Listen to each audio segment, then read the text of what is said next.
पुरी रे श्री जगन्नाथ स्टेडियम और महिला क्रिकेट एकाडेमी मुख्यमंत्री द्वारा उद्घाटित।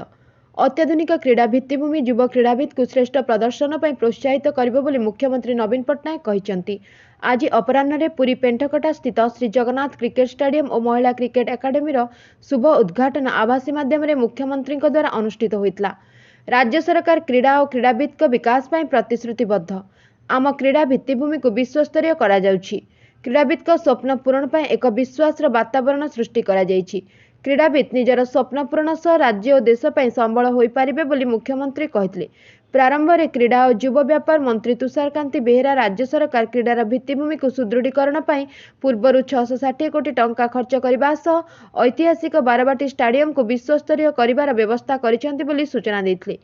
पुरी श्री जगन्नाथ क्रिकेट स्टेडियम सह संतरणागार, जिम्नास्टिक और खो-खो क्रीड़ा पर प्रशिक्षण व्यवस्था रही। क्रीड़ाविद हॉस्टेल रे उन्नत और गुणात्मक रहिबा व्यवस्था, परिपृष्ठ भोजन व्यवस्था, सुरक्षा व्यवस्था इत्यादि को सुनिश्चित करा जाइछि। एही कार्यक्रम में राज्यसभा सांसद सुभाषिष खुंटिया, जिला परिषद अध्यक्षा स्वप्नाराणी स्वाई, उपजिलापाल गोपीनाथ कुंवर, श्रीमंदिर परिचालना कमिटर सदस्य, जिला क्रीड़ा अधिकारी चंदन कुमार साहू, जिला क्रीड़ा संसदर पूर्वतन उपसभापति रामचंद्र दास महापात्र, पूर्वतन संपादक रविशंकर प्रतिहारी, अन्यान्य सदस्य, क्रीड़ाविद और क्रीड़ा हॉस्टेल रे रहुतबा अंतेवासी माने जोग देथिले। Bureau report Ekamra news.